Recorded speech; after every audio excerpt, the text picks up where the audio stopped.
When you hear the word prayer, how do you feel? Maybe part of you feels some longing or anxious, frustrated, at peace. Maybe you felt all of those different things at different times when you've heard that word. But I love the picture that Jesus paints in John 10:27 of what prayer might look like. He says, "My sheep hear my voice. I know them and they follow me." And that's really the beautiful picture of this interpersonal relationship that we have with Jesus, where we come to him to listen for his loving voice that knows us and cares about us, but also is guiding us into different places in our heart and in our circumstances that are teaching us about who he is and also teaching us about what is in our hearts. And do we really trust him? Do we really know him? And sometimes prayer requires perseverance.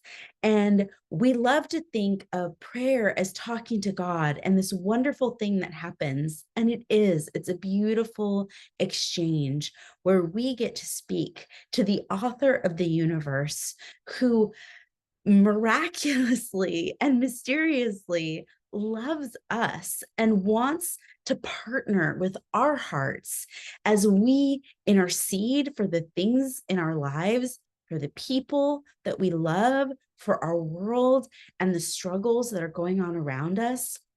And sometimes that means that we are in a spiritual battle, praying for things and enduring, seeing things that are breaking our hearts. And yet we keep praying and keep persevering.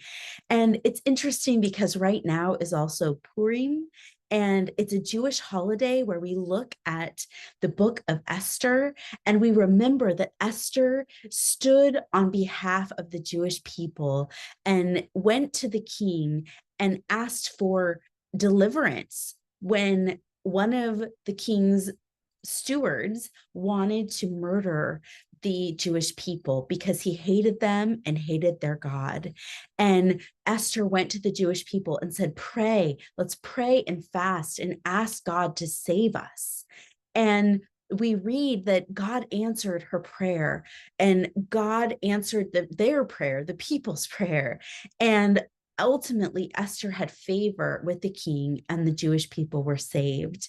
And so we remember that. That becomes our example when we are continuing to fight for something, continuing to believe for something that feels nearly impossible, that we could have favor in places that feel stuck and difficult and hopeless.